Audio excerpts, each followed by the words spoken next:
BJP कार्डर based disciplined political organisation है। ये फेस सेंट्रिक नहीं, आइडियोलॉजी और डिसिप्लिन के दायरे में चलने वाली जमात है। तो अक्सर बेशतर सवालात कैंडिडेट और चेहरे के लिए उठते हैं। तो उन सब का एक ही जवाब यही है कि BJP is a political organisation जो डिसिप्लिन और कार्डर और हमारे बूथ की इर्द गिर्द घूमती है। हमारे लिए प्रथम हमारा निशान होता है, हमारा पार्टी सिंबल है, और वो आइडियोलॉजी और पीपल फर्स्ट अप्रोच जो हमारा रहा है, वी गो अराउंड दैट। हमारे कार्डर को आप देखेंगे, वो एक्टिव है। भले की कैंडिडेट जो भी हमारी पार्टी, हमारी हाईकमांड जो फैसला लेती है, हम उसके साथ होते हैं। That is it. तो किस तरह की तैयारियां बूथ से लेके म्यूनसिपल कॉरपोरेशंस हो, म्यूनसिपल टाउन्स हो गए, हमारे जितने भी हमारे ब्लॉक हैं उनमें माइक्रो लेवल पे हमारा काम चल रहा है। अब की बार एक धमाका खैज ऑर्गेनाइजेशनल रिजल्ट्स हमारे सामने साबित होंगे। अब श्योर है कि बड़गाम में बीजेपी कामयाब होगी? हमारी मेहनत बिल्कुल रंग लेके आएगी।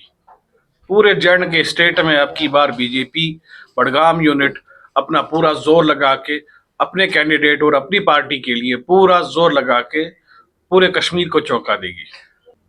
बड़गाम असेंबली सेगमेंट की तैयारी कर हम लोग तैयारी में बैठे हुए हैं। बड़गाम असेंबली में हमारा कैंडिडेट होगा। रहा सवाल बीजेपी के लिए, राज्यसभा के लिए, हमारे पार्टी के सीनियर कार्यकर्ता जनाब अली मोहम्मद मीर साहब, उनका भी नाम नॉमिनेशन हुआ है उसमें।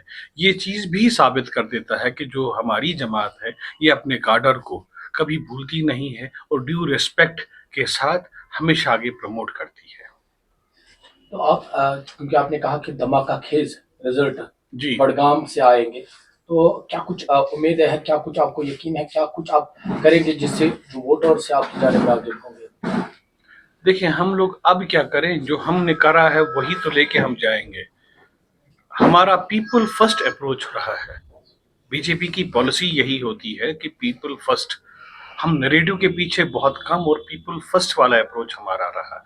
वो प्राइम मिनिस्टर की पॉलिसी हो या स्टेट की पॉलिसी हो, कश्मीर प्रोविंस के हिसाब से देखा जाए या बड़गाम में भी जो हमारे बूथ तक है, ये पीपल फर्स्ट अप्रोच ही चलता है। एमपी साहब को इस मोड़ पे नेशनल कॉन्फ्रेंस पे ला छोड़ा कि वो अब अपनी पार्टी के बारे में कंपेन नहीं कर पा रहे हैं। मैं समझता हूं कि वो खोखले वादे, वो रुई मिठाई जो नेशनल कॉन्फ्रेंस ने पिछले कई दहाइयों से कश्मीर को खिलाई है, ये उसी का नतीजा है। बदकिस्मती उन लोगों की जिन्होंने नेशनल कॉन्फ्रेंस पे भरोसा किया। तो मैंने कहा कि धमाका खैज रिजल्ट बीजेपी का रहेगा, क्योंकि सियासत में अगर शोरगुल से सियासत नहीं होती है। सियासत का नाम ही है हिकमत अमली, रणनीति, और इलेक्शन रणनीति से जीता जाता है। ये पटाखों से और ढोल से नहीं जीता जाता।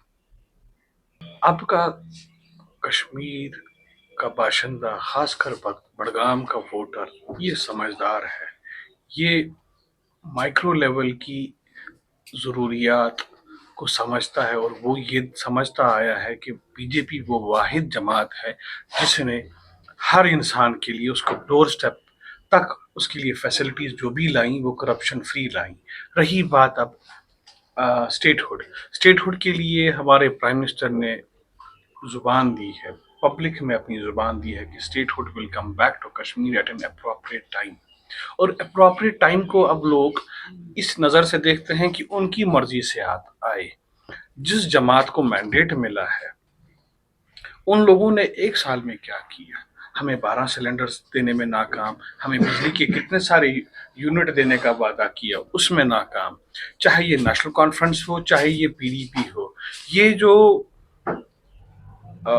खानाबल से खादनियार तक की ये जमातें हैं ना, इन लोगों ने कश्मीरी अवाम को हमेशा रुई मिठाई बांटी है। मेरी नज़र में 12-14 घंटे के आसपास आज से लेकर कल दिन तक ये अनाउंसमेंट होनी चाहिए, जहां तक मैं समझता हूँ। उसके बाद कैंपेनिंग होगी। कंपेनिंग के लिए हम लोग अभी तैयारी में लगे हैं, नॉमिनेशन होगा और बाकी जो कार्डर है, कार्डर अपनी जगह पे ग्राउंड पे काम कर रहा है।